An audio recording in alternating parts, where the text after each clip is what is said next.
Today, the Below Average Joe's MMA show present the weekend preview. And we are talking everything UFC 285. It is almost near just one more sleep from when Mhm. you're watching this.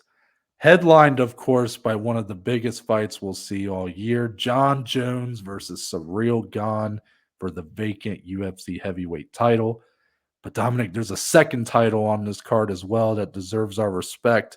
The queen of women's flyweight, Valentina Shevchenko, takes on one of her more interesting opponents in Alexa Grasso.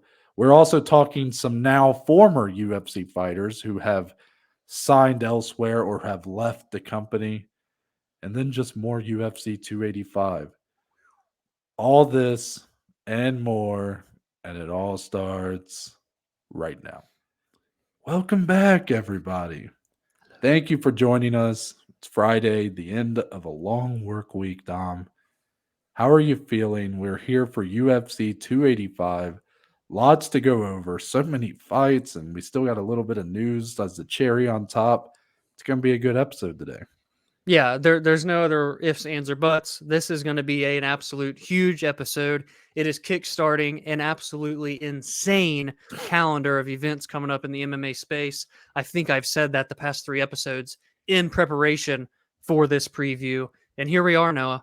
The time is here. How long have we been looking forward to Jones returning to the UFC? This fight in particular, how long have we been looking forward to it and calling for it? We're here.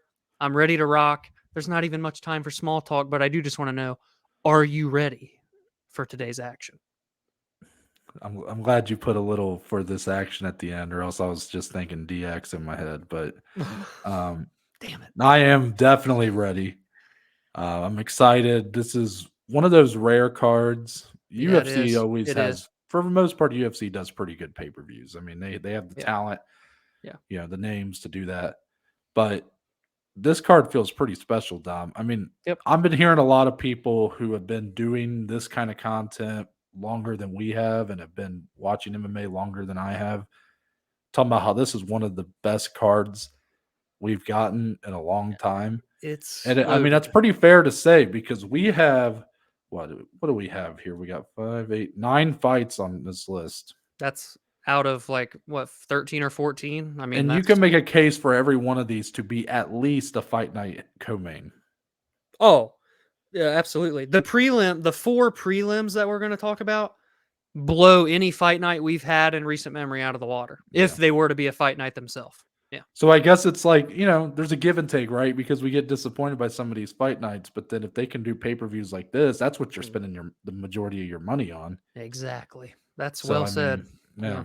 So let's just get straight into it, Dom. This is 3 Come on. years Come on. plus in the making. Jon Jones makes his return in a new division against a new opponent. He is making the charge to heavyweight, and he's looking to take that heavyweight title in his very first fight. It's vacant right now. Francis Ngannou, now the former UFC heavyweight champion, has walked away from the UFC. So Jon Jones will be taking on the guy that Francis beat in his lone title defense, Ciryl Gane, still the number one ranked heavyweight in the world, coming off an unbelievable show in Paris where him and Whew. Tai Tuivasa, you Mm, know, had a great fight. banger. Ciryl Gane definitely looking the better of most of those exchanges, but an awesome fight all around. But Dominic, despite all these factors, Jon Jones not fighting in 3+ years, a new Crazy. division, all this added weight, he looks massive. He's a favorite still. He's minus 165. Ciryl Gane with the lone loss in his MMA career, plus 140. I'm curious how, when you look at these odds, do you feel like it's a fair representation of this fight? Or are the question marks that remain on the side of Jon Jones, even despite his status as an all time GOAT? Is that enough to make you think that Gane's being undervalued here? Oh boy. I go to the second part of that question. Is Gone being undervalued? You know what I wonder, Noah? Are these odds ever increasing, may I add? If I'm not mistaken, this opened as like a pick'em, if not even Jon Jones plus 100 at one point. I think. Pretty close if he wasn't. now all the way to minus 165. Wouldn't be surprised, people, come Saturday, especially how weigh-ins go on Friday, he might get to minus 200. I'm just saying. But to the Gane odds, I'm not very surprised on Jones being a favorite, though, in general. He's one of the greatest, if not the greatest of all time. There's no reason not for him to be a favorite, regardless of weight class. I'm just going to be honest. But these Gane odds, and that he continues to become more and more of a dog, is it because kind of the narrative going around? Have you noticed the narratives kind of being pushed this week? Not being pushed necessarily, but they're coming about. Today, even, for example, on Thursday when we're recording this, you see the picture of Gane's hand. Doesn't look 100%. Now, he had surgery. A lot of people saying it may just be scar tissue remaining. Hopefully, it's not injured. Obviously, we want these guys at 100%. But then you factor in a lot of people, even Jon Jones, to a point where I think he's starting to get a little triggered by it. Ciryl Gane doesn't seem all that worried, very nonchalant. And partially, he's usually like this in all of his fights. And I think that's just kind of how he is. He doesn't take it too seriously. But at what point does that become a detriment to a fighter? And I just watched a video of Jon Jones before we hopped in the studio. I believe it was from Embedded. Haven't watched him yet this week. Definitely have to. Jon Jones was watching Ciryl Gane on Embedded from a prior episode playing FIFA. And Jon, I think, is getting low-key annoyed that Gane almost isn't taking this as serious as Jon wishes he was. So it's a really weird dynamic going around right now during this fight week. And it's not taken away from my interest or intrigue. I'm if anything, I'm even more excited day by day as we get closer. Because again, as someone that's followed Gane from the beginning, you know how high I've been, and you've been high on Gane too since the beginning. He's always been this way. I've not seen changes in his attitude to make me think, oh boy, something's kind of red flaggy here. But if the odds continue to grow to a certain amount where it gets to plus 160, 165, plus 170, maybe some of these fight week vibes are playing a factor, Noah. Interested to hear if you've taken any account or noticed that at all this week. Yeah, that's an interesting assessment because I typically don't watch Embedded, so I don't really get that kind of stuff. But it is very it might be noteworthy. It might be. What I tend to lean to when you brought that up, Ciryl Gane is like the definition of calm, cool, collected. That's how he's always been. And when you think, if you try to compare him to like an all-time fighter, you know, someone else who went into every fight calm, cool, collected, isn't that literally Jon Jones? I mean, isn't that literally what he does for every fight? This is a guy that won a world title by beating Shogun Rua at 22 years old. And one of the first strikes he thrown when the bell rang in round one is, again, 22 years old. This is 3 years younger than, well, I am. 2 years younger than you are now. Fighting Shogun Rua. And yeah, I believe it was like I can't remember what it was. It was like a roundhouse kick or something. I mean, it was something crazy. Yeah. Yeah. So he's literally the definition of that, has been his whole career. I mean, so much so that he's, I mean, you look at the comments he made to Daniel Cormier, he beat him after a weekend of cocaine, you know, like right. I mean, he said on Joe Rogan's podcast, he would party like the night before fights and stuff. And he did admit like there was a mental aspect to that where if someone beat him, he wanted to feel like, oh, okay, he only beat me because I wasn't. Like, I remember at my that. best. Yeah, I remember. So there is a mental aspect there, but ultimately he's always been calm, cool, collected. Hasn't always been focused on the fight itself. And maybe that is actually a good lead into talking about another question with Jon Jones. It's not just those massive factors of a 3-year layoff and a new division. Dominic, if you just look at where Jon Jones was when he last fought, I wouldn't say it was the best performances of his career he was coming off of.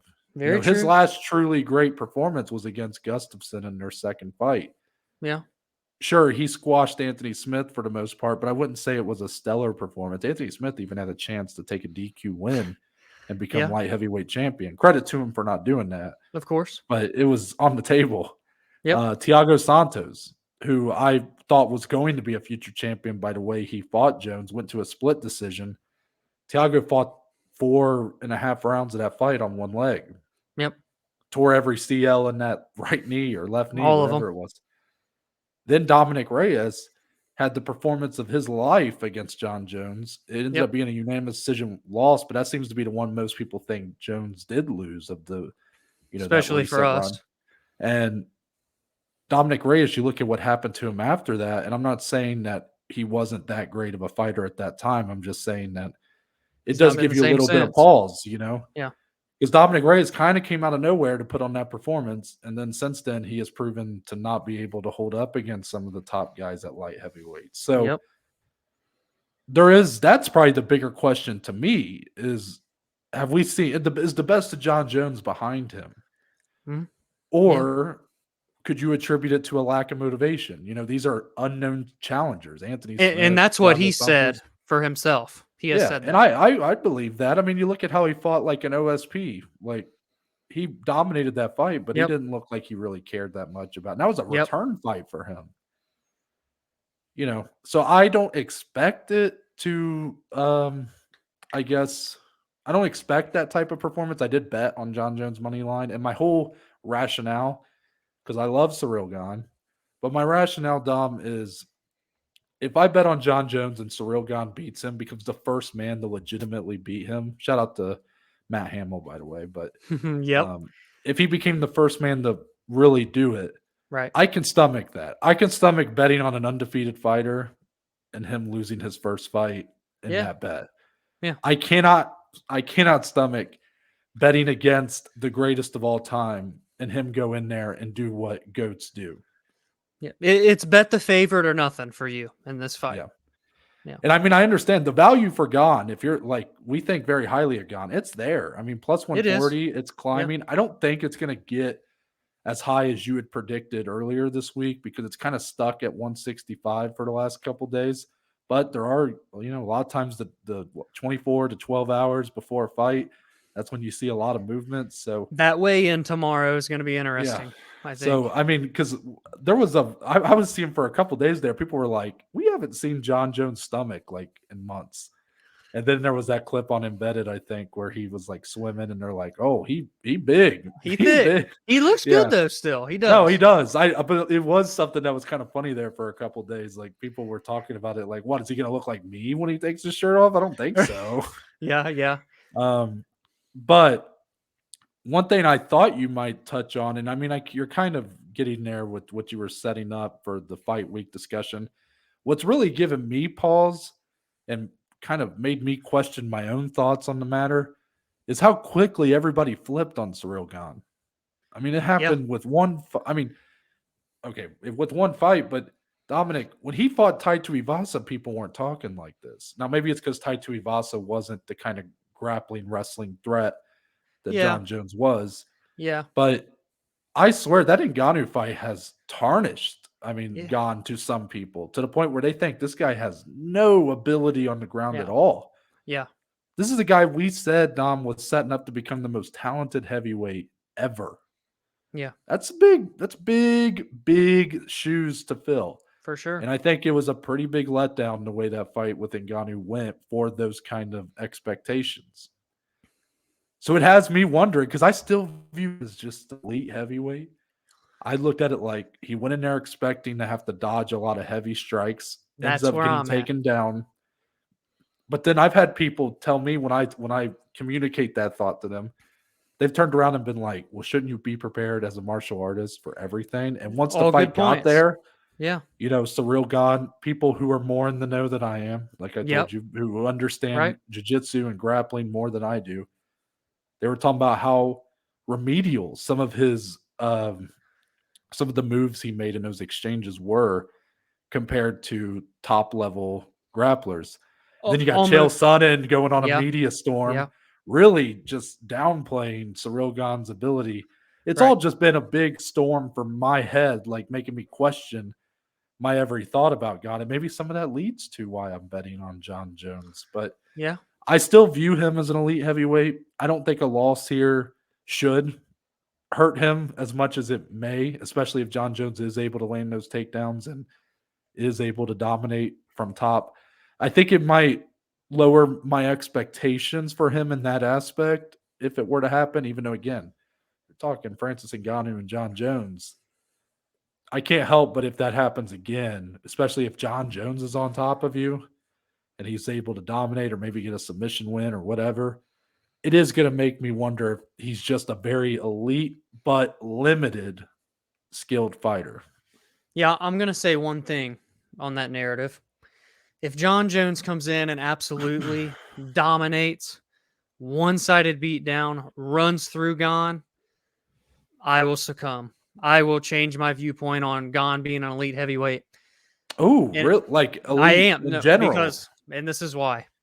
Because as good as Jon Jones is, and he's one of the greatest, if not the greatest, going into this fight, Jon Jones can easily win, and I'm not going to be surprised if he wins. But to me, there's no reason Gane should get ran through in this fight. Okay. My viewpoints have gone, and the standard that I hold him at, even after the Francis fight, is insanely high. So if he gets ran through here, I will change my opinion. And I still will love Ciryl Gane, and I still think he's a great heavyweight, but I'll come down for sure. I'm I can surprised admit that to you're that now. going that low. And I mean, maybe Yeah. this is just the phrasing of it that we're, Yeah. a little off on. I would still view him as a elite heavyweight. It's just a matter of, is he the most complete heavyweight we've ever seen? Probably not. Sure. Yeah. But with all that being said, Dom, I mean, there's so much more we can go into with this fight. I guess I kind of want to get your thoughts on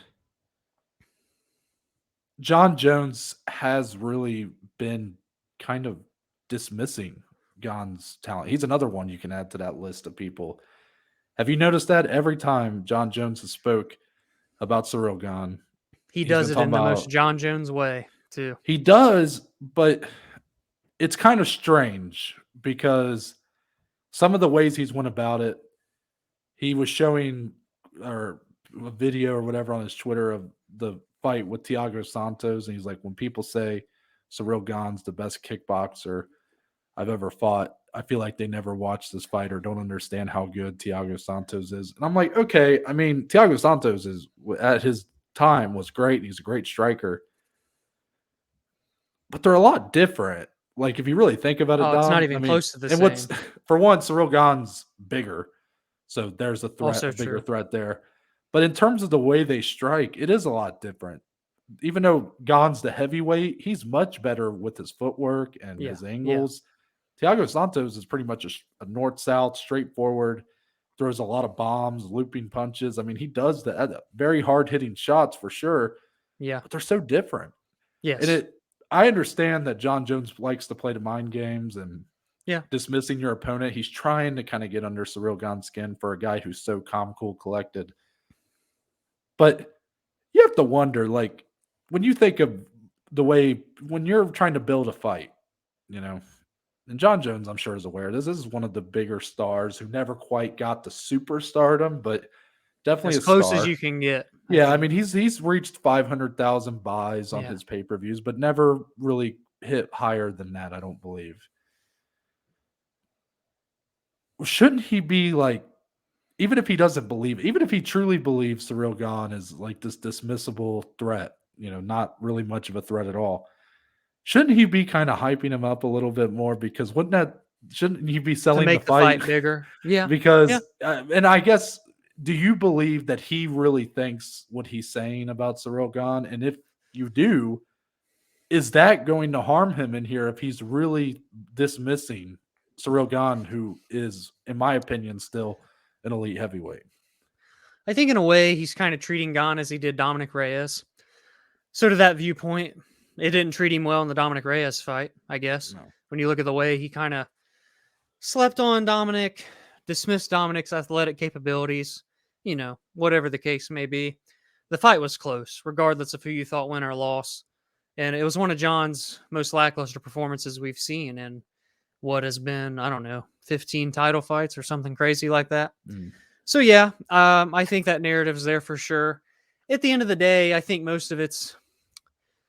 I don't think Jon necessarily is the type of guy that try to hype himself up or be like, you got this. This guy's not as good as you. Jon's elite. I think he knows how good he is. So I don't think he would ever necessarily get to that level. But maybe this is close. And I think he needs to tread lightly. I don't think Ciryl Mm, Gane is the type of guy to dismiss, no. regardless of his fights, how it works with the type of fights that you've had. Speaking for Jon Jones here, so yeah, I'm not here for that narrative, and it's going to be interesting. I foresee, regardless of the outcome, a very close fight. And again, that's why I go back to that narrative of, I know how great Jon Jones is, but if he runs through Gane, whoo, wow, that's saying so much. And maybe, actually, no, there's no maybes. If Jones runs through Gane here and becomes heavyweight champ, I'll officially put him at number one. It's been hard for anyone to Wow. take that spot for me, for Mm. Anderson. It's been hard. And it's not all bias. Anderson can still make the argument, but Jones does this here. It's incredible stuff. And he takes number one for me. He's already number one for you. But it's interesting. I love the mindsets here of both guys because they couldn't be more different. Ciryl Gane's treating this like any other fight, like as he always does, and Jon Jones is treating it like a very big deal, as he should as well. I'm completely fine with both ways they're coming into this, and that's what makes me even more excited. Again, day by day, I'm more amped for this fight. Truthfully, One last thing, I just want to come back on you a little bit hmm or give my side of what you just said. When you're talking about how both guys, how much different they're viewing this fight, I think it's important to make the distinction. When Jon Jones is treating this like a special fight, he's looking at it from his own advantage point. Like he's looking at yes, what he benefits from winning this fight. right, right, At the end of the day, he is dismissing his right. opponent. Like That's he a is great, yeah, not yeah, he's not viewing this opponent as being anything he hasn't seen before. yes, And I you, just am not 100% certain that he should be doing that. yeah, Like absolutely, do you look at just even if Ciryl Gane really is kind of this flash in the pan, not as good as we thought he was, it's an unknown threat because you're at heavyweight. You have this extra pounds on. You're not going to be as fast in the cage. There's a lot of factors here that we just are unknown, and that is yeah, adding to the excitement for sure. 100%. But it does concern me as a Jon Jones better here. It concerns me a little bit to see the way he's, even if it is all mind games. Maybe it is. Maybe I shouldn't be taking it so literally. I think we'll find out Saturday how much he really thinks of Ciryl Gane. yeah, yeah, for sure. And let me ask you this question. I want to ask you this. I've been waiting to ask you this all day. Damn it! Mm. Even at the golf course, it was on my mind. It crept in a couple times, and it's just a fun one. And it could be a two-parter, but this is the main question. Jon Jones, first time at heavyweight. We've seen pictures of him now. Looks good. He definitely bulked up. The guy's legs still have somehow not grown. It's got to, I don't understand that. All this bodybuilding and stuff. But he looks good. He looks like a really good heavyweight. Over under tomorrow morning on that scale. 100, 100. Over under 254 and a half pounds tomorrow on that scale. Jon Oh, Jones. you've put a really good line there That's because that's it's the around. perfect. If I could bet it, that's the perfect line. It Yeah, really is. that's man. Yeah. What am I gonna say here? God, that's. I was hoping you'd go in the 240s No, because bro. This is the perfect line to ask. I'll say under, but very slightly. Okay. I'm JT thinking said the like same. 250 even. Yeah. I'm going to go over for funsies because I think he may be 255, 256, which, if he is, let us not forget, there's very much a part here where he could weigh more than Ciryl Gane tomorrow morning. That's Surreal's crazy. never been at 265. He's been No. in those 250s, low to Yeah. mid 250s, if not less. So I'm just intrigued by that. Wanted to ask, curious to see what other people think, even though they won't have much time to comment by the time they're weighing in, but still, it's fun. Mm.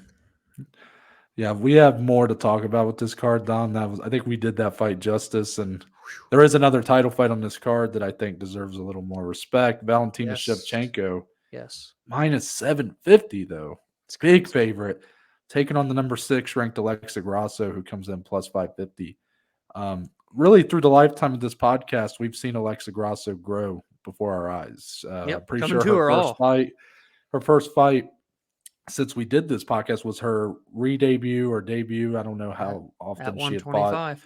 at 125, but it was her going back to that division. And Dominic, it's the best run of her career. She was sort of middling out. This is before my time, But I didn't realize how high of expectations the UFC had for Alexa Grasso to really turn into something. A lot of that probably Sure. due to her Mexican heritage. There's that picture I've seen now of her and Lorenzo Fertitta, where Fertitta's saying like this is the future and stuff. It was a bit Cynthia Calvillo-ish there for a Yep. while, Dom, the way Yep. Dana did it, where it looked like for a minute there, like she's never gonna really be that fighter. You looked at what Tatiana Suarez did to her and stuff, just like ran through her like a knife through butter. But at women's flyweight, she's been reborn, and it's not just the boxing, which we know is very good for her. But you look at what she did to Joanne Wood with the submission, like getting a very slick armbar, I believe it was in For that sure. fight, and she's kind of doing it everywhere. So she's coming off of was it the fight with Viviane Araújo? Was that her Yep. last fight? And that was Good fight. 5 rounds. Mm-hmm. She won 4 or 5. Araújo is definitely a step backwards from Valentina, but she showed she could go to full 25 minutes. I mean, that's definitely the right step to take before entering this challenge. But Dominic, Mm-hmm. you look at the odds. I'm going to ask you a similar question here. Is this a fair assessment of the fight, or is Alexa Grasso a more credible threat in your eyes? No, I don't like this line. I don't like this line. I wouldn't parlay Valentina at these odds. If anything, I'd sprinkle Alexa, truthfully, with Mm. these odds. I think if you pair Valentina's most recent performance, which clearly, and again, definitely credit to Taylor Santos. I'm not taking away from Santos, but at the end of the day, there's still something to be said there for the champ, just not being the same champ we've always seen. It's got to be partially part of the narrative of the outcome of that fight. Granted, she won still, which is all that matters at the end of the day. Pair that, though, with Grasso's run in her prime, maybe even just now entering her prime. 125 is clearly the weight class for her. She's won 4 or 5 straight fights at this weight class against good competition and progressively better each fight. Because I honestly view Viviane Araújo as a better fighter than Joanne Wood, all Oh around. yeah, I agree. So, yeah, I would have been okay. Maybe I stomach Valentina at a minus 350 to minus 450 max. But Mm. this is a bit disrespectful, I think, to the talent of Grasso. And this could very much backfire. I know how good Valentina is. She, right now, if you're going off of title defenses, is the most dominant champion in the UFC. That's just the way of the matter. 7 title defenses now. It's incredible what she's done. It's historic for women's MMA. But I just love this run that Grasso's on. And I'm by no means saying she's going to win, but I think she can very much make this fight close. And I think there is a world where maybe, again, the narrative for dominant champions, you even sprinkled it in with John. Maybe we've seen the best of Valentina. Maybe that fight with Taylor started a trend downward. And a trend downward doesn't mean she's going to lose in the next fight, but it means it could come soon, which means Alexa could be the one. That's my take on these odds. What do you think? What do you think of the odds? I should say, not necessarily my take, even, but I mean, I definitely think they're a little inflated, but I don't think like a minus 550 is crazy. mm, And the reason being is the matchup. It's not a knock on Alexa Grasso's talent, but I think this is a bad matchup for her. I mean, everybody both standing, Valentina is a bad matchup for pretty much anybody. of course. But I don't think that where I view because I one of my big hot takes for the year that I'm kind of standing by is I think Valentina Shevchenko is going to lose her title this year. Yeah, yeah. But you would think I might be more into the idea of Grasso as a challenger here. But Valentina still got it. When you talk about on the Oh, feet, like she's oh yeah, still unbelievable. The questions lie if she's able to get taken down. It wasn't just the Taylor Santos fight. Jennifer Maia even had success yeah, taking her down and kind of yeah. controlling position. So that's why I feel more confident in a Taylor Santos or an Aaron Blanchfield when I talk Over, about them. yeah, yeah. With Alexa Grasso, I really like her talent. I'd be curious to see how she competes with some of those ladies I just mentioned. Manon Fior is a future fight I'd love to see. And I think she could still be in the title mix for years to come. But I think this is just a bad matchup for her. That's really Yeah. what it boils down to. And to me, Dom, it doesn't just take Alexa Grasso winning this fight for me to go, well, that Taylor Santos fight was more than just a one-off performance, Valentina slipped a little bit. Even if if Alexa Grasso keeps this thing remotely close at all, I would still kind of view that as like a step in a different direction. I mean, because not all of Valentina's fights have been great because she's just so dominant. Yeah. But you look at the way she's ran through so many of her opponents. I mean, her only close fights in her title run was Taylor Santos, and I believe when she won the belt from Joanna, that was a decently close fight, Yeah. Hell of but a she fight. still clearly won. Yeah. Outside of that, I mean, Liz It's been. Carmouche was a very lopsided decision. Yeah. You look at Lauren Murphy, Jessica Andrade, Jennifer Maia wasn't really close outside of that one round where she had Chukagian. success. Chukagian. I mean, all these gals have stepped up and have really struck out completely.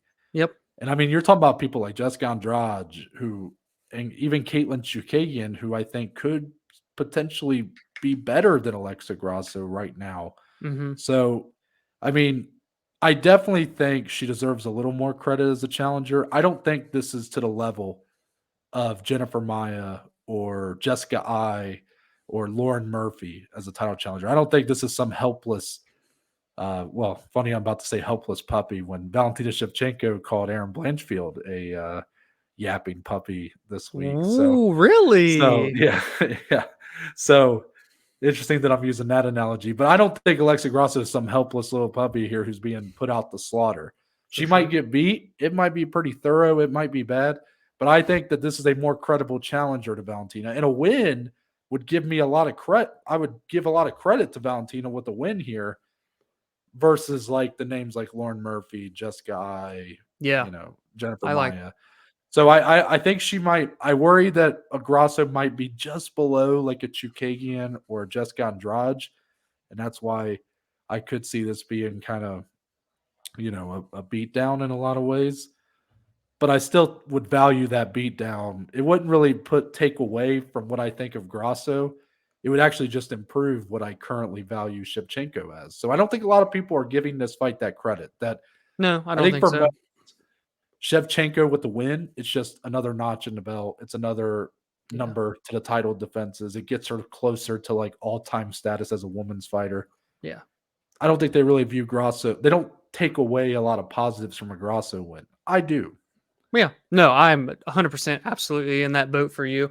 And I think it's just because the respect we have for Grasso as a fighter, I got to say, and it's just because to keep your narrative going throughout the year, because it's, it has been started here. You've rung off 2 of the 4 ladders on the Mexican MMA Yeah, takeover for that's true. 2023. Alexa Grasso could be that third step. I mean, we saw Brandon Moreno become the champ again. We saw Yair become the interim champ. Alexa Grasso not only has a chance to become another Mexican champion, but pull off an absolutely massive upset at the same time, dethrone a long reigning champion. I saw Big Marcel, one of the best there is on Twitter, posted a picture. If Valentina wins this fight, she completes the rubies for one half of the belt. I don't know. There's not been many that get a ton of Mm. rubies on that belt. So she would be the first to do that. I think this is a really good fight. Again, I could see Shevchenko having her way, looking a bit more like that Shevchenko of old.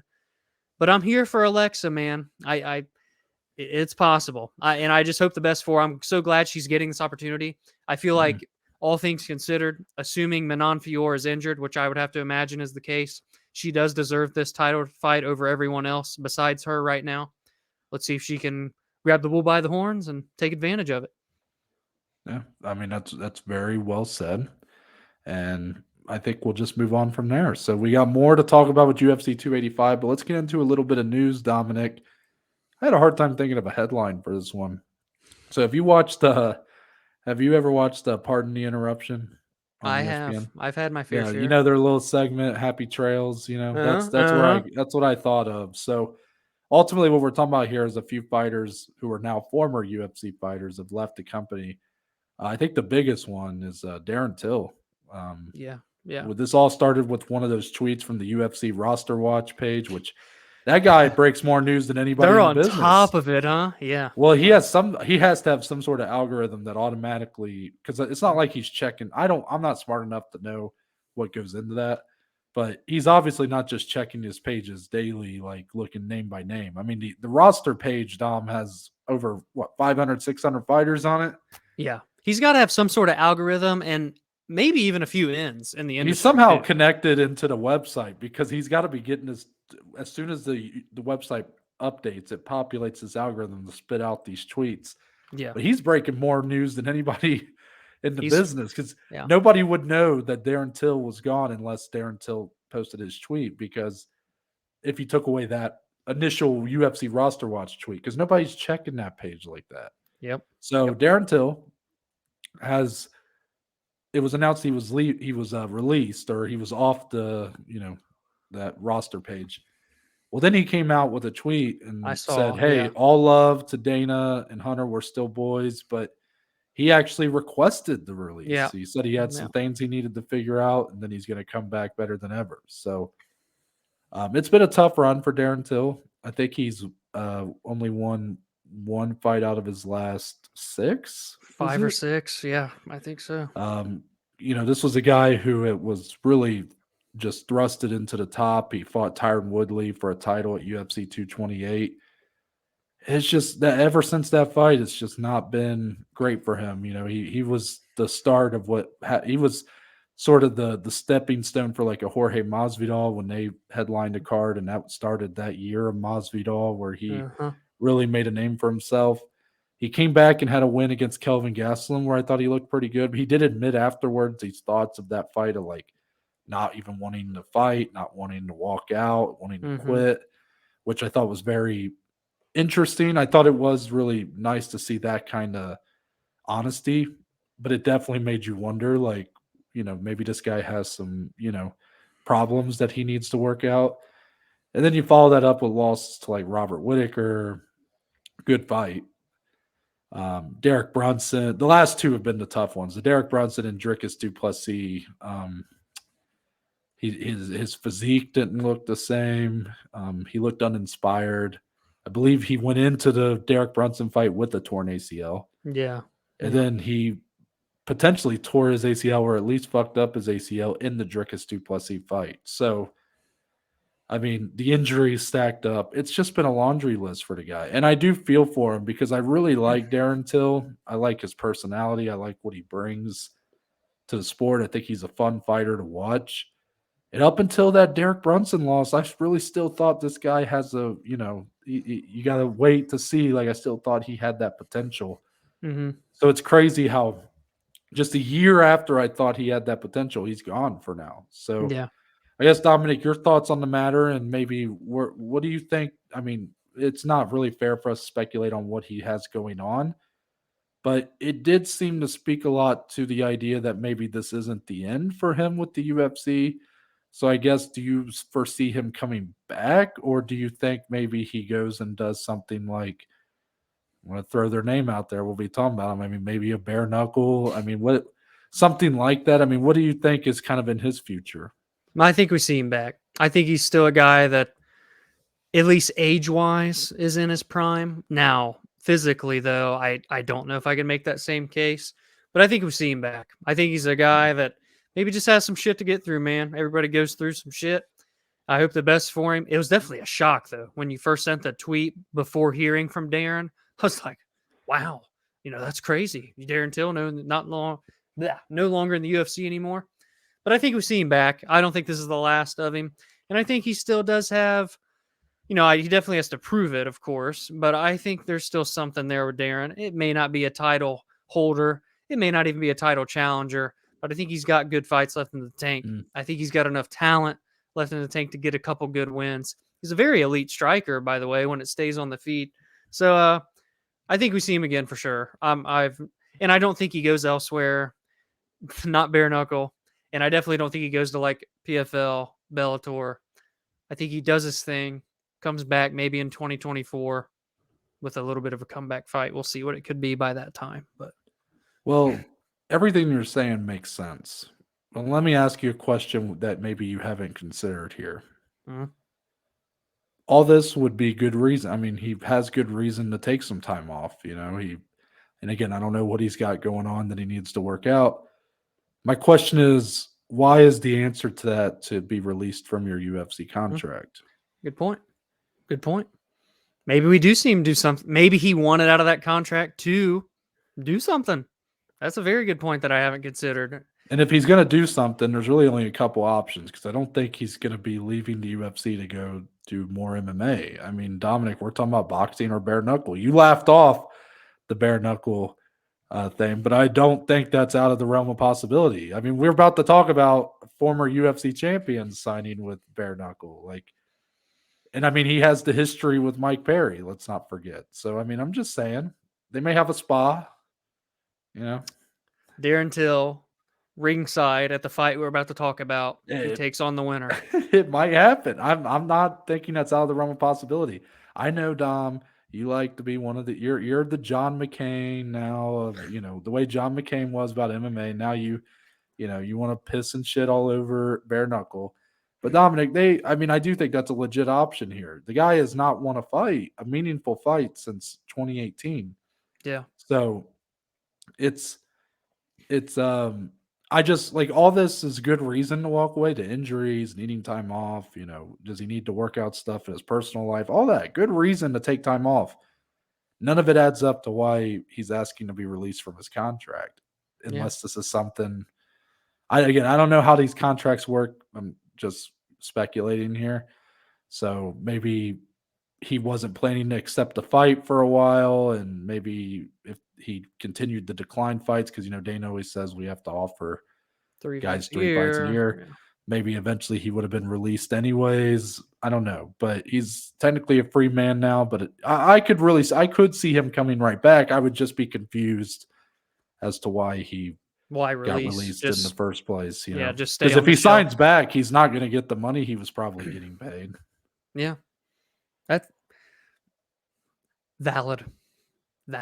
Oh, okay. Yeah, I'm glad to see you coming around, elitist pig. Oh my gosh.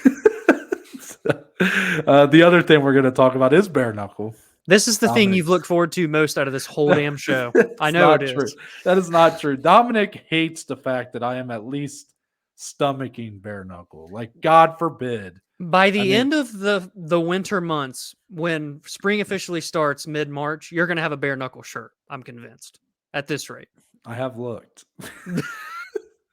You've looked for more than just a bare knuckle shirt, but I'll leave that off recording. I mean, let's be clear about one thing. Dominic's going to give me all this shit for bare knuckle, and he's going to laugh in my face whenever I try to talk about Alan Belcher winning a title or whatever, because he's an elitist fuck. But you wait when season 2 of Slap Fight starts next year for TBS. Dominic's going to be tuning in every week, and he's going to be like, hey, Noah, I thought maybe we should add Slap Fight to the script for this year. Kind of like we do with Contender Series. Dominic loves his UFC, man. Anything, whenever the UFC does something or Dana White does something, I think Dominic's like, give me all that. So, so bare knuckle. Anyways, yeah. I'm glad that we were able to get that out. But Bare Knuckle has announced that they are signing multiple former UFC champions, and I do think it's worth talking about for that reason. We like to talk about where these guys go. Oh, no, this is super notable. Boxing, or wherever. So they announced the signings of Luke Rockhold and Eddie Alvarez, two of the bigger free agents right now, but two guys who I don't think a lot of people really were considering what their next step was. Yeah. And they've been announced to headline an upcoming card for Bare Knuckle, April 29th. I don't know what the numbered event it is, but Luke Rockhold will be competing in the main event against Mike Perry. Then Eddie Alvarez taking on Chad Mendes. There's 4 former UFC title challengers or champions or Mike Perry. So, yeah, right. So, April 29th, but Mike Perry might be the best of all 4 of these guys when it comes to bare knuckle. I mean, is there a more bare knuckle type? He beat Michael Venom Page at bare knuckles. So he did. So I'm not saying as a slight to him, but I did have to make the distinction. But anyways, Dominic, this is a pretty big announcement for bare knuckle, I think. Having multiple former, Luke Rockhold, Eddie Alvarez are their best years behind them. Yes. But as much as I have a hard time stomaching some of these UFC veterans that just hold on too long. We just saw it with Bare Knuckle. Diego Sanchez was high up on their Knuckle Mania that happened a couple weeks ago. That one was kind of hard, to watch. You look at like when Nick Diaz came back against Robbie, some of these guys, you're just like, I don't really want to see it anymore. Uh, I do accept the fact that a lot of these guys are just going to keep fighting. Marlon Moraes signed with PFL, Thiago Santos signed with the PFL. You have the Jorge Masvidal boxing card coming up at the beginning of April. That's got even Jacare Souza's boxing. Like, what? Yeah. What the hell's going on there? Yeah. So I kind of just accept the fact that once the MMA career is over, a lot of these guys are going to look for other ways to continue making money fighting. I don't hate the signings at all. I actually think it's pretty big for them. And I do think if these guys aren't going to do MMA, I don't think it's a bad step, considering a lot of the UFC, former UFC talent that Bare Knuckles brought in. Alan Belcher just won a heavyweight title for them. There's no reason to think that guys like Luke Rockhold and Eddie Alvarez can't compete at a high level for them, right? Yeah. No, I do like it from them, especially for them financially. Luke Rockhold even came out. Not only is he going to get the bag, but he only had to sign a one fight deal. He didn't have to commit to anything long term. Would imagine it's the same for Eddie. I didn't hear Eddie's interview, but you know what though? Mike Perry 1-0, 2-0 in BKFC. I think he's at least 2-0. Chad Mendes 1-0. I think he only fought once in BKFC, but I think he won. I'm a novice Bare Knuckle fan. Right. So I very much see a world where both these guys that have been there could definitely win these fights. Chad never necessarily been a lightweight, so curious to see the sizing. Will they fight it like? I don't even know the weight class. Well, I think he was fighting at lightweight for his debut. Okay, so Eddie, then that makes sense. Perry and Luke have always been about the same size. I worry more for Luke because the guy's chin hasn't been the greatest. Hey, it recovered and took some shit from Paulo Costa. I'll give him credit there. But man, he looked weird toward the end of that fight. Yeah, that was a weird ass fight. That's one of the weirdest fights in UFC history. Maybe MMA history, actually. It really is. Yeah, that's goofy shit. But Mike Perry, he hits fucking hard, and there ain't no gloves. Dude, here. I'm serious when I say I think he might be the only guy of all four of these who can maybe be a champion for Bare Knuckle. For sure. I would. He's about that life. Like he is a Bare Knuckle guy through and through. He really is. So we'll see. Maybe, just maybe, I tune in. Does that make you happy? Okay, you say that, but I don't think you know the cherry on top of this announcement. You're gonna ruin it, aren't you? It is gonna be on pay-per-view. Okay. Oh well, yeah, I figured that. That's fine. Oh really? So you said okay? It's $50 pay-per-view. Oh, well. So that's gonna be that was gonna be a question. Okay. Was like, I mean, because they said they had to do it in order to make these signings work because they're paying a lot of money to these guys. Oh, I'm sure they are. I'm sure. So, truthfully, I'm probably still gonna watch it. Am I gonna pay for it? Maybe we'll get together. Listen. Yeah. You're back in Ohio. The fellas come up. We split the cost. We golf. We watch BKFC. Maybe that'll be my debut BKFC. Maybe. I don't hate it. I'm actually curious because that's I said it was the 29th. I'll be curious. I wonder what there probably is a UFC card that day, I imagine, or I'll find something that weekend. There might be a Bellator. There could be PFL might be going on. I don't know. So it's the 29th? Yeah. There is a UFC event. Do we have a headliner for it yet? Let's just say they don't have much for it right now. Doesn't look like a headliner. But right now, the main fight featured is Caio Baralho and Michael Oleksiejczuk. Okay. But again, that's a good fight. It's a good fight. Yeah, not going to be the main event. It's Bellator. So I think that's like the first fight night they don't really have like. Bellator's the week before in Hawaii. Damn. Oh, man. That's okay. Dom, what you guys could do, much like what I was talking to you about off recording, you guys could come up, we could watch BKFC. Then you guys could stay the Yeah. week and be there for the one debut in America. So just stay the week in Yeah. Ohio. Well, that's better than going to Colorado for a week, I guess. Well, Or maybe. maybe we do a little half and half. Maybe you come up that weekend and then I go back home the Ah, following weekend for the one debut in okay. America. So Okay, we could be so working with something here. yeah, Okay. we got so you guys just saw that in real time, us Yeah, making they did. potential plans. But Yeah, yeah.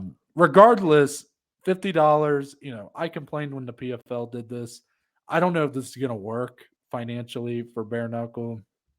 I don't love the idea of it being $50. I feel like if you're gonna make that step into pay-per-view, you gotta be a little more reasonable with your pricing. But I mean, I will admit I respect one thing I do respect about I forget his name, but the president of Bare Knuckle, at least from what I've seen, I'm very new to this side of the sport, whatever.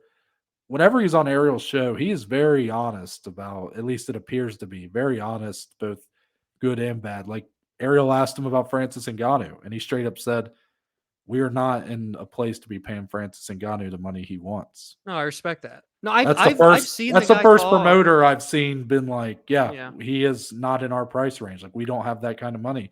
And everybody else is like, yeah, we have ongoing discussions, blah blah. He but do did they? say he has Yeah. discussions with Nate Diaz, which he Uh, even admitted he's like with Nate Diaz's scar tissue, maybe that's not something that would be good for him. But I, okay, may not like the product much, but maybe I'm going to respect the president at least. I've seen him talk a few times, and he does seem very knowledgeable, business savvy, so on and yeah. so forth. So we'll see Yeah, what I mean, comes of it. I definitely hope they stop doing some of their matchmaking. I think still needs Oh, it's work. Like, bullshit. I mean, we Yeah, talk about that. We talked about it on the show. I think that fighter that died, who yeah, was in a complete mismatch, and yeah, I just hope like, and Diego Sanchez was fighting a boxer or like a former yeah. boxer, like just Austin Trout, I think was his name.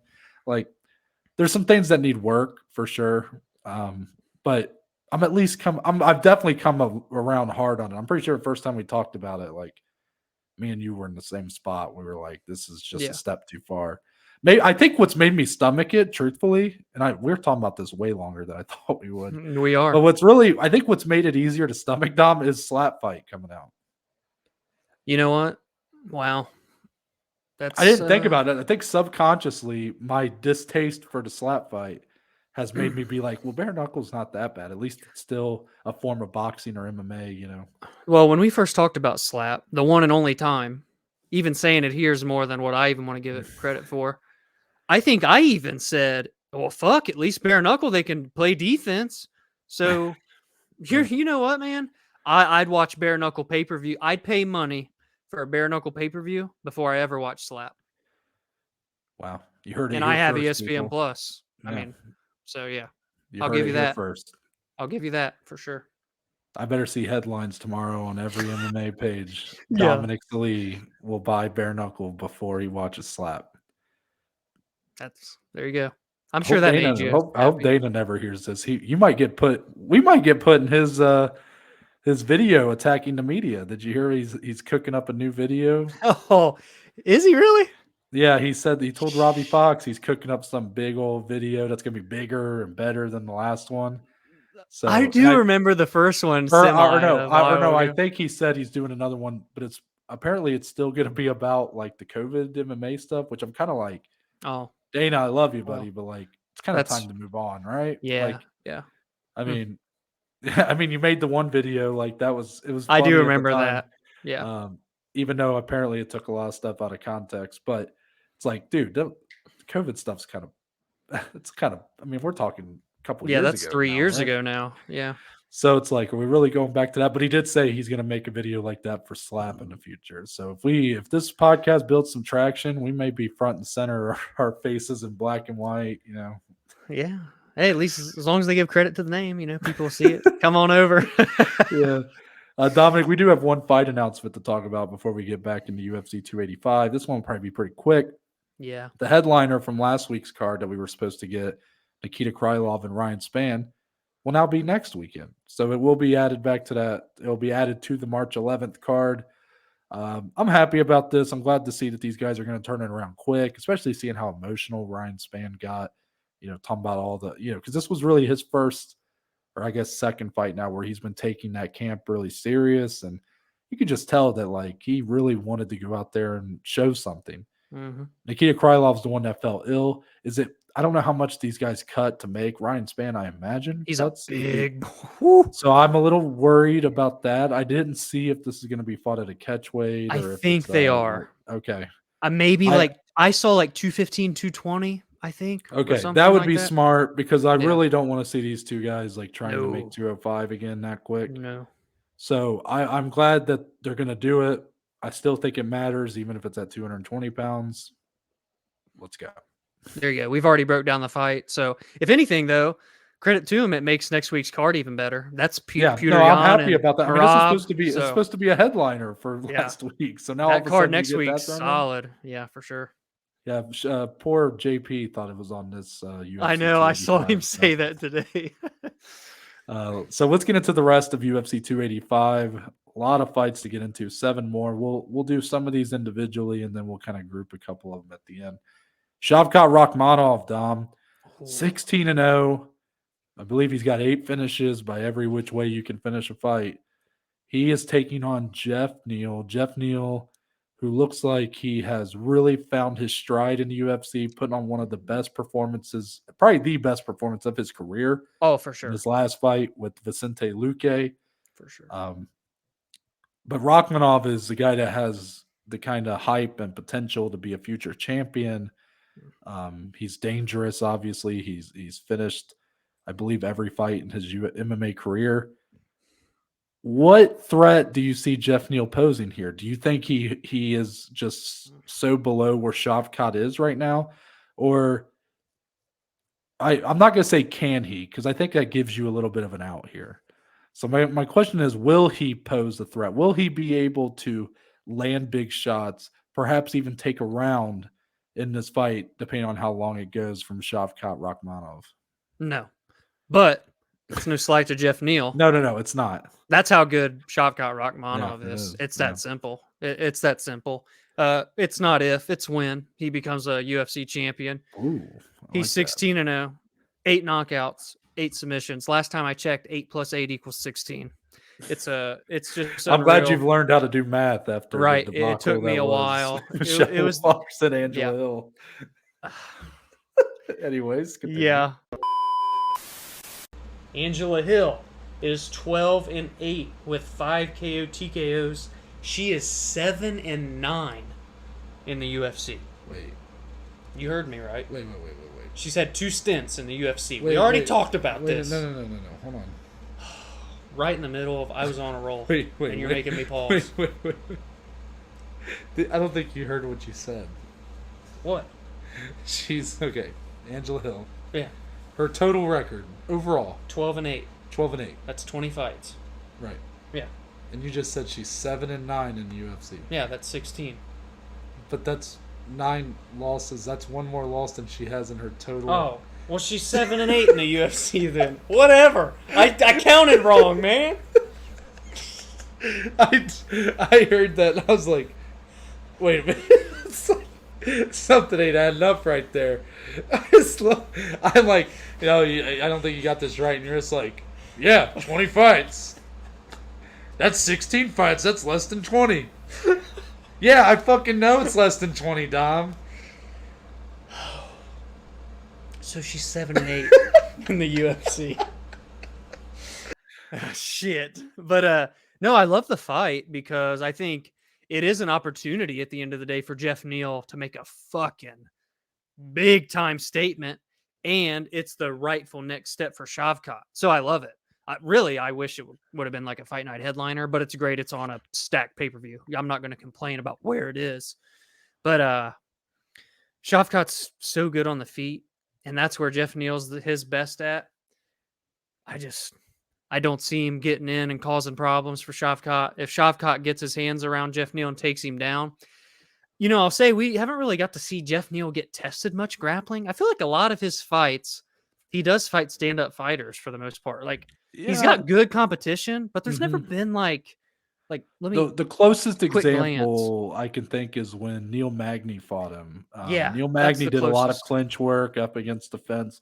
I don't know if Neil Magny took him down in that fight, but I do remember that fight being fought a lot against the fence, clinched up, and Jeff Neal did not particularly look great in that fight. Really, that's the fight that kind of set him into this path he's on now, where he just looks like an absolute killer again. So Yeah, and Jeff Neal, the last time Bilal Muhammad's lost a fight, so that's worth noting for sure. It well, was. okay. I mean, go ahead, finish your I thought. was just saying, it's been 4 years ago, but still, that's the fact that I the mean, fact that the Jeff Neal of old was able to do that, I think, says a lot. But we've seen Bilal get a lot better since then too.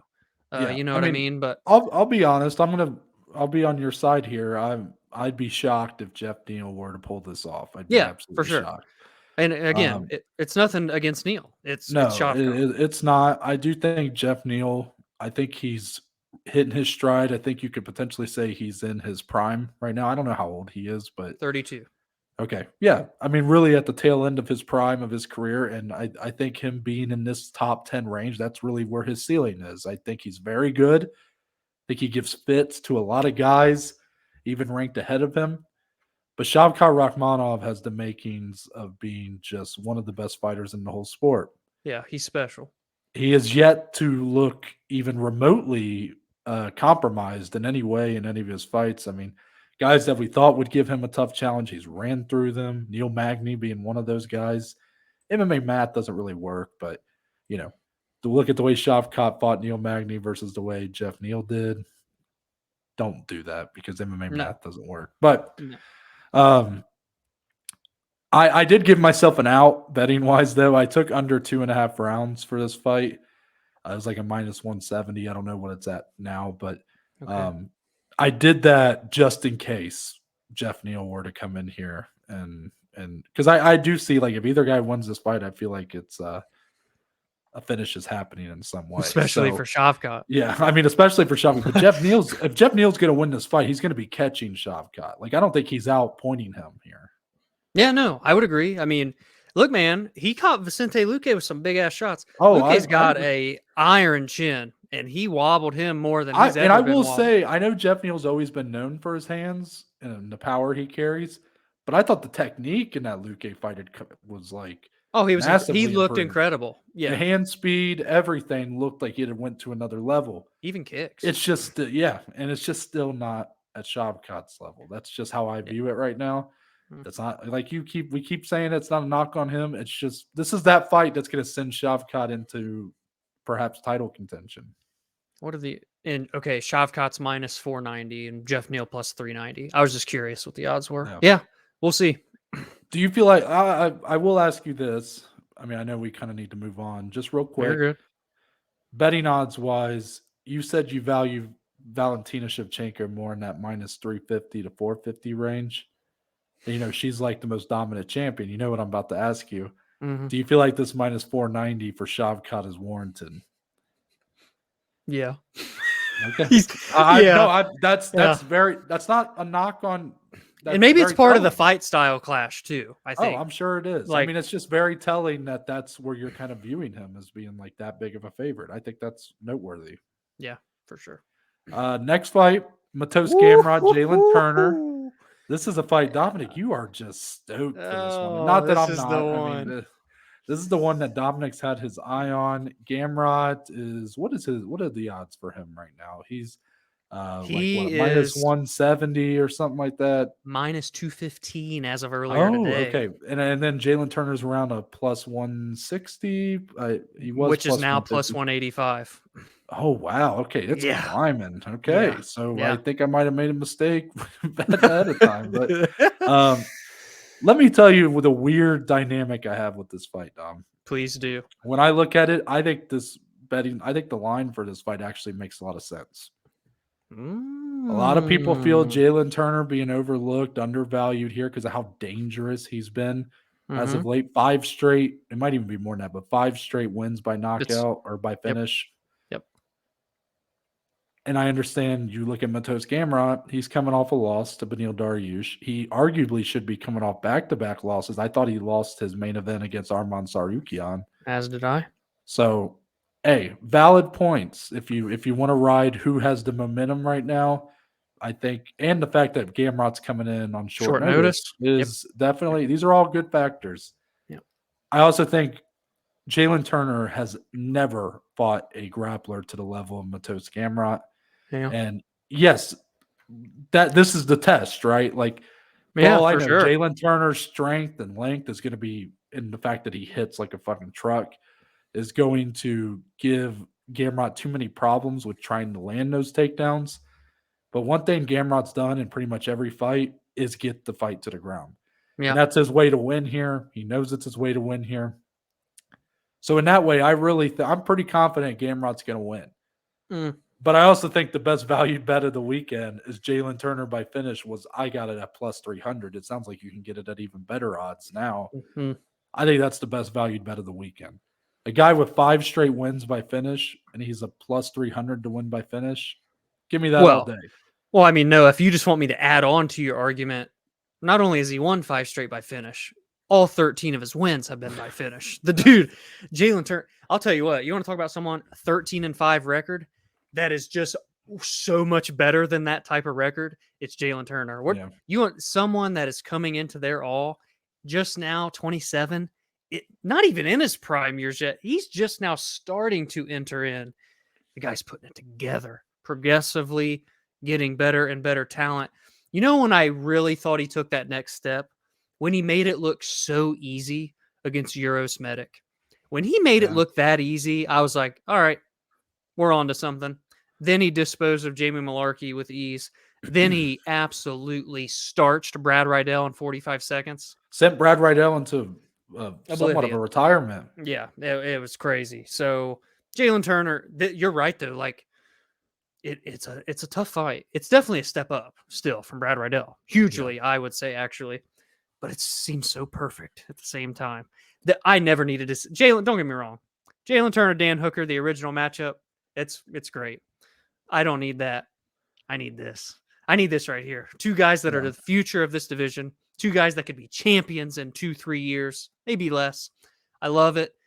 I love Jalen Turner in this spot. I don't know if I'll put my money where my mouth is just yet. I got to really do some digging because I want to. Now, that would be crazy. That would be crazy if you're the one who actually kind of favors Jalen Turner to win, or at least thinks it's like more of a pick 'em.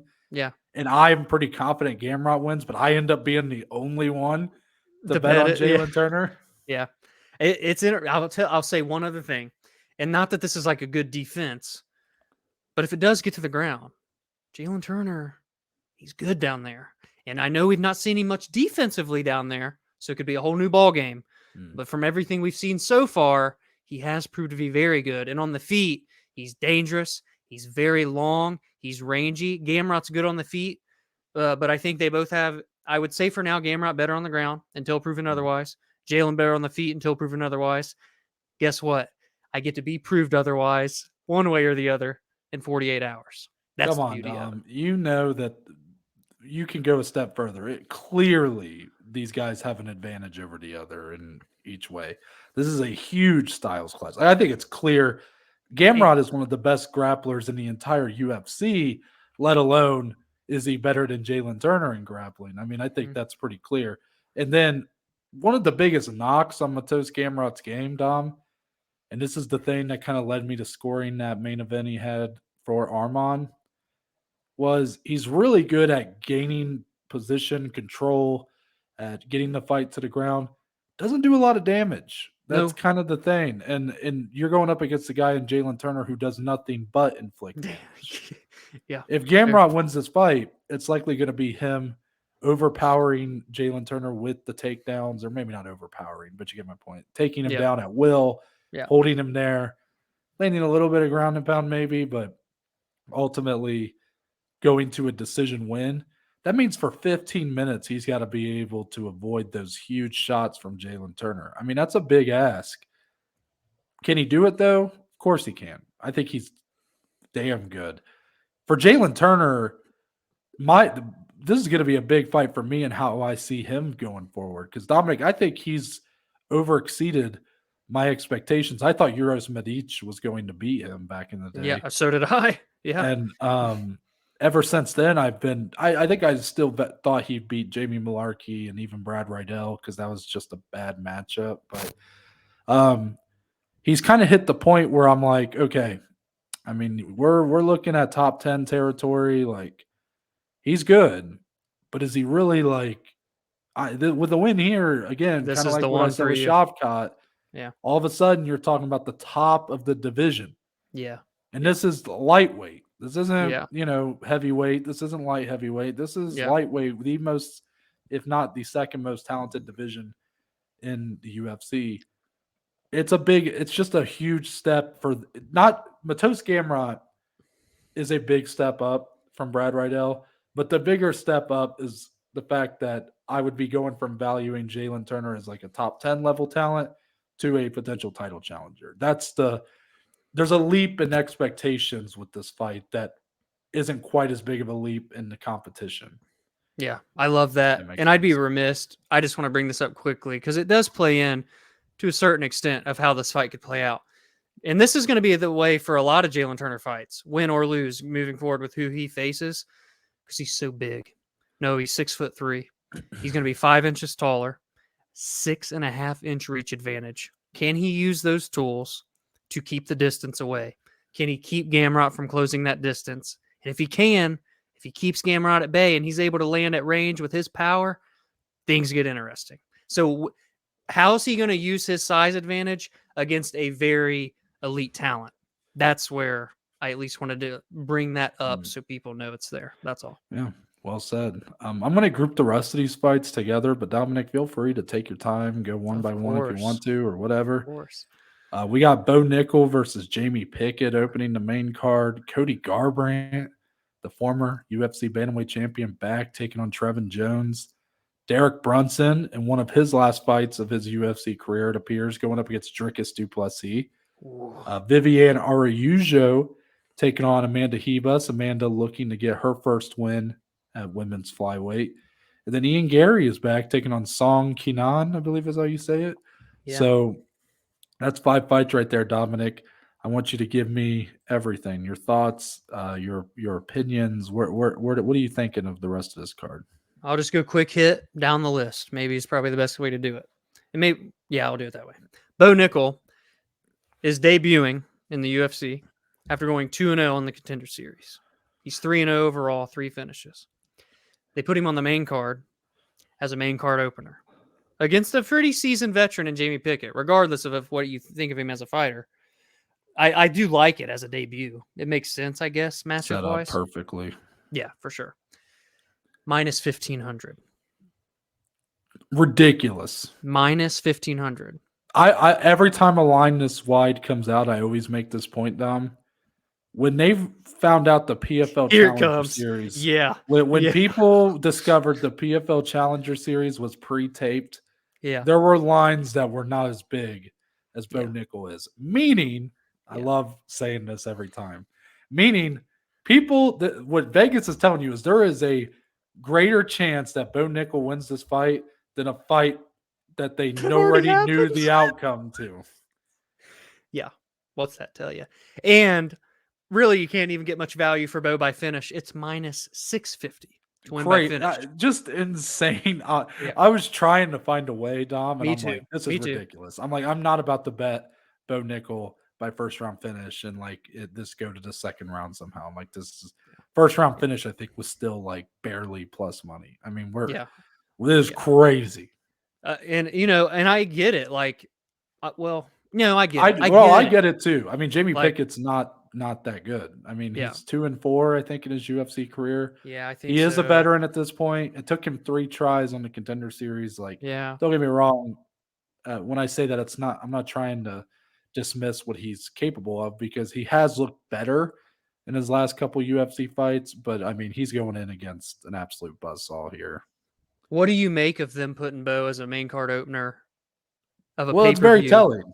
Very Yeah. telling. I mean, I think I don't think it's going to be long before if he keeps looking the way he is and winning the way he's doing. Yes, the steps up in competition are going to come, but if he continues on this path, Dom, I mean, it's going to be pretty quick before we're talking about this guy fighting for a belt. Well, I mean, the UFC sees something big here. They do. We're talking about a guy who could become a UFC champion and have under 8 professional MMA fights. If he's going into his fourth Which now, I guess would make him which would be crazy to have Dominic. We could have a title matchup where both guys fighting for the middleweight belt have under 10 professional MMA bouts. wait, Alex if Pereira. Pereira, Yeah. True. Holy shit. Yeah, I mean, if you put it that way, that gives Bo 4 fights, assuming he starches Jamie, which I'm not saying will happen, but it's just likely to happen. They could move him quickly. They really could.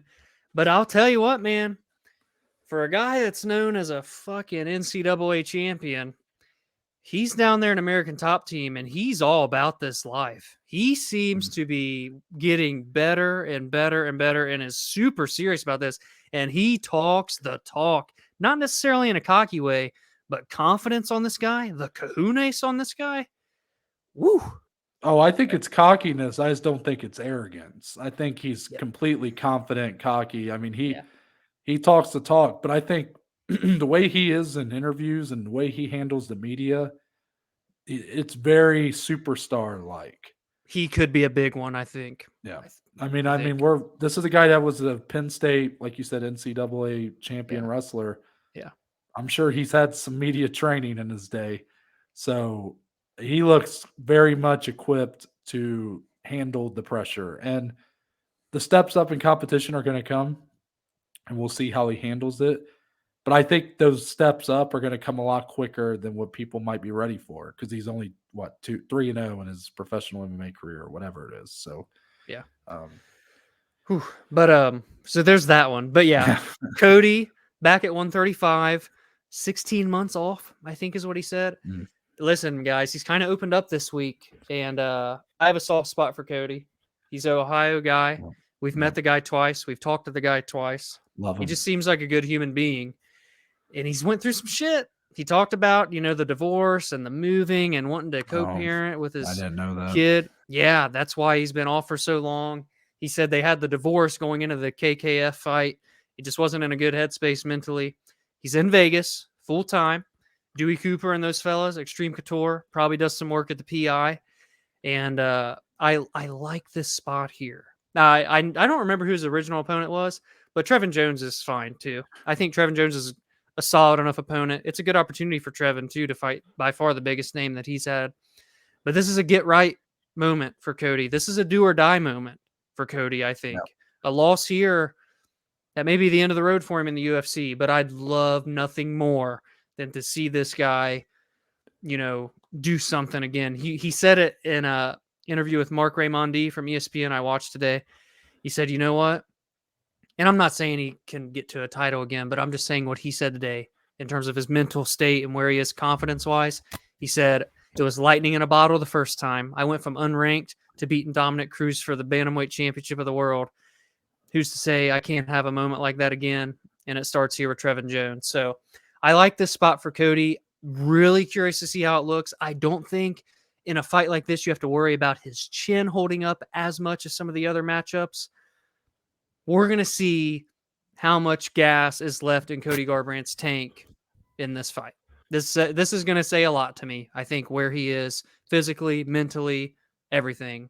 It's a big one. Did you want to continue on the other three, or do you want me Oh, yeah, sorry. I forgot. I know. If you want to go back and forth, we can.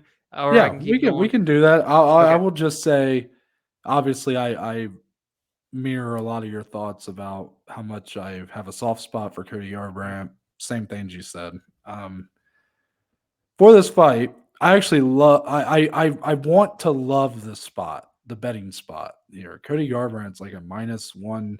What is he? Minus 175. I saw earlier. 175. Today. I want to love that spot because Trevin Jones has more losses than wins in the UFC. He carries big power for sure. Trevin Jones has some power on him now, but more of a grappling type, wrestling type. That's from what I understand, what I've seen. That's what I've seen him do more. Cody Garbrandt, I want to love him in the spot, but it is impossible to love him in any spot because the threat is just there. You just don't know is he going to see red? Is he going to start spamming those. I mean, look at that second TJ Dillashaw fight. I saw people posting that fucking when he's just, spamming. He is the square button on his controller broken. He's just Yeah. throwing Yeah. those hooks over and over with his chin wide open. But then, I mean, we always talk about the Dominic Cruz performance. Well, Dom, what about even the Rafael Sunsao performance? I mean, the Yeah. knockout, Very true. that's a little bit more recent in time. Sure, it wasn't the Dominic Cruz fight, but even the first TJ Dillashaw fight, Cody had a great first round. Dropped TJ at the end of the round. 10 more seconds, it's Like over. it's not just a single fight Right. where Cody has shown a championship caliber fighter or For just a sure. very high level caliber fighter. There have been other fights that have proved that, and I just mentioned them. Even the Pedro Munoz fight was a crazy one back and forth. But again, that's the Yeah. problem. It's like he can be very technical. He can use great head movement. He has great hand speed. We've seen it. Case in point, some of these fights I've talked about. Too often he just doesn't do it. I think the move to 125, obviously hindsight's 2020. I never really thought that was going to go that well, and it didn't go well. I think it's smart to go back to 135. I think he should win here. If he is going to continue fighting in the UFC, He he will has to win win. this fight. Yeah. If he He has to win. loses, Dom, I'm serious. If he loses, I hate to keep bringing it up, but he's going to go to bare knuckle. I mean, that's what, Oh, yeah. or a PFL or BFL. Like that's Yeah. the future for Cody. And I'm not saying those are bad consolation prizes, but this is a guy who was a former UFC champion who's only 31 years old. Yeah. I heard an interesting point. I think someone mentioned Ciryl Gane is older than Cody Garbrandt. Yeah. Surreal's 32. Yeah. So like just think about that. Like, and I know I'm case in point someone who always talks about fight years. So Well, I mean, listen, know. if he's 31 now, Noah, he beat arguably the greatest bantamweight of all time when he was 25 years old. Yeah. That's insane. Yeah. And he was like ranked number 7 in the division. I mean, just an all-time performance. And we're always going to root for the guy. Hopefully he gets a big win. No offense to Trevin Jones, but Cody Garbrandt's our guy. Yeah. Derek Brunson, Dricus. I'll just go first real quick, just to change it up a little bit. So, truthfully, Dom, I want to lean Derek Brunson in this fight, if I'm being honest with you. As much as Dricus has been the hammer to the nail recently. But Dominic, there has been something weird about these last couple fights with Dricus where he loves a good old fashioned bull rush. And, what was that fight? Who was he fighting before? His fight with fucking Brad Tavares, dude. Yeah. That fight. Oh my! I really don't know what to think of Dricus, Dom, because he's very much knocking on the door here, like I've talked about with other guys today. I mean, we're not far from having him fighting a true contender to perhaps or a title eliminator. I mean, we're knocking on that door. A win over Derek Brunson might do that. Derek Brunson has looked so much better over his last few fights than he even was knocking on the door for his own title challenge. But unfortunately, after looking pretty good early in the fight, he did get knocked out by Jared Cannonier. So the problem I'm having is if I didn't know where these guys' motivations lied moving ahead, I would kind of lean Derek Brunson just because Derek Brunson, probably the best wrestler, natural wrestler in the division. Dricus, I'm not sure what his takedown defense rated. Like, I will admit this pick isn't like super intelligent, I guess, or this lean wouldn't be super based on facts or stats or whatever. It's more of a vibes type thing. But Derek Brunson, one of the better wrestlers in the division. Dricus is so aggressive and so just like kind of just comes in straightforward, like chin open and everything. I could see him getting in one of those heated moments where he's like trying to throw this big onslaught and Derek Brunson just take him down, like, get the double leg. Like, I could see it, and that would make me lean his direction. But the problem is I know too much about where these guys' motivations lie right now. Dricus still moving full steam ahead, looking for a title fight, at least I assume. Derek Brunson, Dom, he has said he has this fight and one more fight left, and he's retiring. Yeah. And obviously he's 39. He probably should. But knowing that does prevent me from like putting money on Derek Brunson, because when you see that, when you already are saying where the end of the road is, where you're already kind of calling your retirement early, I don't know if I love it. Like, even if I mean, I'm sure more guys than we hear about do that, but the fact that he was open about it and kind of spoke about it, it just worries me about what the motivation is going to be to go in here and get a win. Like, he's Yeah. sort of slamming shut the door that he's never going to fight for a title. So, like, Drickus is clearly a hungry, hungry challenger here who is looking to put his name in the top of the division. Do you get where there's an imbalance to the Well, motivations and it's here? almost like, well, what's even to gain then for Derek Brunson in this spot? Honestly, like, It's just a it, payday, I guess. yeah, I guess because he's kind of putting Drickus on a pedestal here. He's giving him a top Yeah. 5 opportunity, and pair that with Drickus's finishing capability, 17 out of 18 by finish. He's dangerous, man. This guy puts people to sleep. He's great on the ground with submissions. It, I don't know. I could no. Loved your point though about the going in overzealous, getting taken down. I could see that happening, and Derek getting a mauling potentially. I Mhm. don't know if I'm going to bet this fight, if I have any specific leans, but if there's one thing I could see happening more clearly than any other paths that this fight may go, it is the one you named there. So I'm actually glad you brought that point up. It's an interesting one. Honestly, it's a huge test, I think, for Drickus, because while Darren Till is a step up from Tavares, Brunson's a really big step up from Darren Till just because of the difference in fight styles between the two. So we'll see how legit Drickus is with this one. Yeah, very true. We'll go ahead and just combine these last two. Vivian Araújo, Amanda Rivas, Ian Gary, Song Kanan. I know everybody's going to give Ian Gary a lot of shine here, and deservedly so. But Dominic, his last couple performances, while good, I think show that he is still a guy that needs time to get better, to improve. And Yeah. I think this kind of opponent in Song Kanan makes sense. I actually am kind of surprised at how massive of a favorite Ian Gary is, because like Song Kanan has some wins in the UFC. Like, he is not your run of the mill guy here being thrown to a wolf. I mean, it might end up being that way, but Ian Gary had that great knockout in his debut, and that was a round I actually thought he was losing to He Jordan was. Williams, was it? Yep. Jordan And Williams. his two fights since then, like Gabe Green, and didn't he have another one that I'm Darian forgetting? Weeks. Yeah, those two fights, like, he looked good, I guess, but like, Yeah. I think people expected more. Yeah. And I think it just shows maybe he needs a lot of time to improve. It's kind of, I'm being a little softer on him though than like what I've done with Patty Pimblett, and that's probably not fair to Patty. But I think a lot of it's just there's a difference in, I think, expectations right now, a difference in hype. Ian Gary's being hyped for sure, but I think it's cooled off a little bit just because the last couple performances have been good, but Not nothing great. special. But well, actually, I shouldn't be calling him Ian Gary. It's technically Ian Gary. His last name's hyphen now. He took his Yeah, wife's, I saw that on Sherdog and I today. forget what it is. Isn't it? It's like a Brazilian last Machado. name. Yeah. Okay. Ian Gary Machado. I should be calling him by his right name. Um, I think he'll win. My question is he going to show us something he hasn't shown us yet? Is he going to have another highlight reel finish? Is he going to dominate this one? You kind of want to see some sort of evolution here to the performances. Is it safe And to say I then, almost feel like he has to? I mean, I don't know if he has to, because again, if he wins, he's still undefeated in the UFC. Yeah. And I do think there's still some hype for him, but it is interesting. Like, clearly, Bo Nickel being on the same card with him is showing where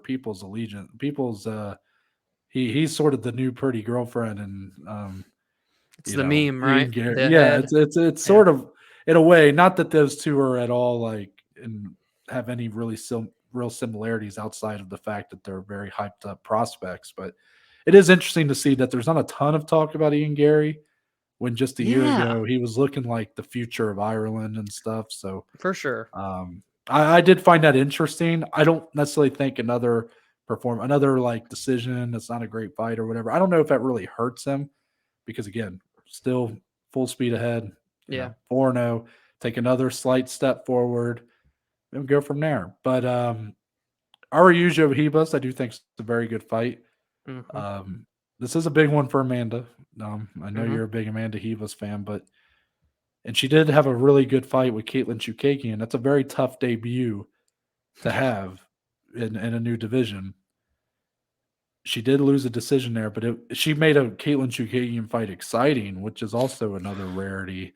Yeah. No offense, Caitlin, if you're watching, but if she were to lose this 0-2 in this new division, I mean, it's going to be an interesting, I guess, we're at kind of a, what do you call that, crossroads Mm-hmm. right now. Mm-hmm. Yeah, it's weird. Like, she's ranked number 9 at strawweight. She's literally only lost one fight there, and it was Marina Rodriguez. But Yeah. yet we're going back to back here at 125. Well, she technically lost twice to Marina Rodriguez. You son of a bitch. Yes, you're right. You You're looked right. at your screen like, what? She has 2 losses on her record? I literally did. But no, man, I'm high on her.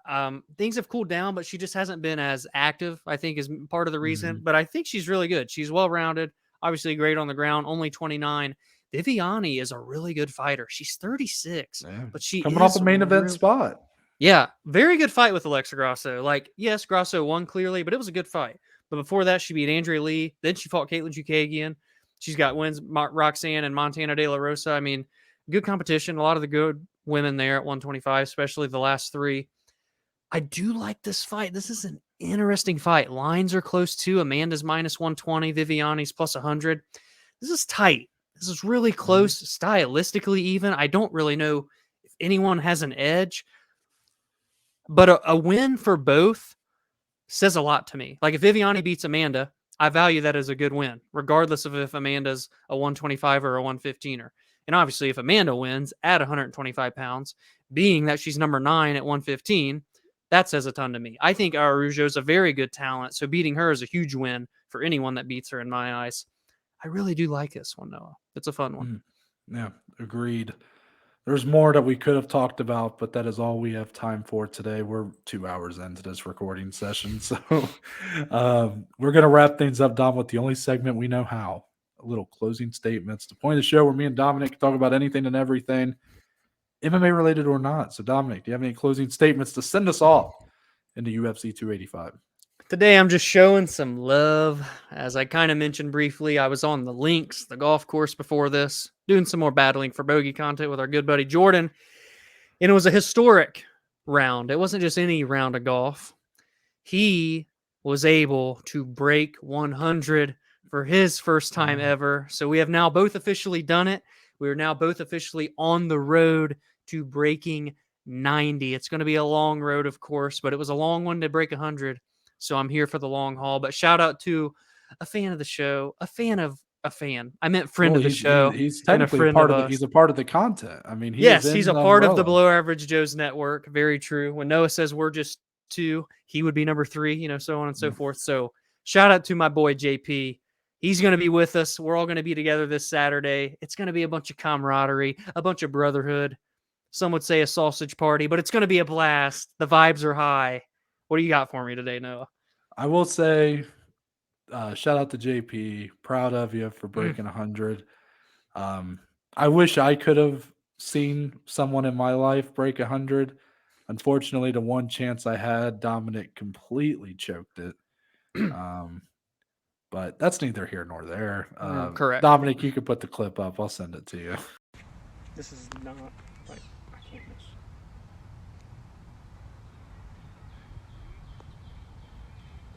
Okie dokie. I'm just gonna give a shout out. I didn't really come prepared with anything. Just some other MMA cards you can probably watch this weekend. Friday at 8 p.m. Cage Warriors 149 on Fight Pass. Cage Warriors, a very good promotion, very good regional promotion out there in Europe, and another European promotion. I actually saw Ariel tweet about this today. Octagon MMA has signed a deal. They are now going to be having their fights air on DAZN. So DAZN kind of going back into the MMA game. They were, of course, used to host Bellator, and then that relationship kind of fell off through COVID. Well, Octagon MMA, another really good European promotion. I've never watched the card, full disclosure, but Now that they're on DAZN, I can, and that is actually Saturday at 1 p.m. So I'll probably check it out because of that. So Okay. wanted to give a shout out to those, and of course, 3 p.m. Saturday, BKFC 37s. Do they have events every week? They have, I mean, not quite, but at least Quite a every few. other. Yeah, Okay. they're definitely doing quite a bit. Oh, also, Dom, I've kind of learned, I think, from watching Spin and Backfist, the Challenger Series, PFL Challenger Series, the one that has been. We've had that's a show that deserves a Joey right there. I mean, talk about a It show really that's gotten just its way own more, category. gotten so much airtime for no Yeah. reason. What I will say about it though is part of the whole rocky relationship is the fact that it airs on Fubo, and I somehow mistakenly paid like $200 for Fubo last year when I should have paid like 50. It's a long story, but Yeah. regardless, and then you had the whole pre-taped fights thing I already talked about. Nah, Even yeah. though, it's just weird, but they've been back this season. A lot more people. I've heard a little bit more people talking about it. 9 p.m. on Friday, and Dominic, from what I heard on Spin and Backfist, apparently you can watch the fights, but they'll post a link or whatever through their Twitter account. So I'm going to be Like on the for lookout for free? that. Yeah, like apparently you can Oh, just I don't know if they do I don't know how they do it, but Big Ev was talking about how he goes to their Twitter and they post a link like at the start of the fights, and you can watch them like through their Twitter or something. okay. So if that's the case, I'm going to tune in this Friday at 9 p.m. Tomorrow. Okay. and Friday. No. or yeah, I guess today when you're watching Yeah. this. And depending, I would love nothing more than to treat PFL Challenger Series like we treat Contender Series. Yeah. I would love to give it that shine.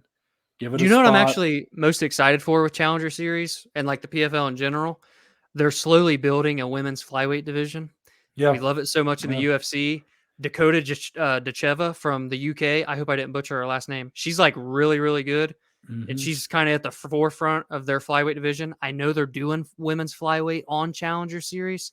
So I would actually tune in to see how they're going to build that division and eventually put it into their tournament style. Just a random note. Yeah. So I'm going to be looking for that. I'm not saying maybe it might be too late this year to start adding it to the show. We're on week 6 of 8, I think, coming up. So maybe that's something for next year. But if that's the case, I am going to check it out. I actually need to go back and watch the previous 5 weeks. I found some ways to do that. I will not disclose, but Okay.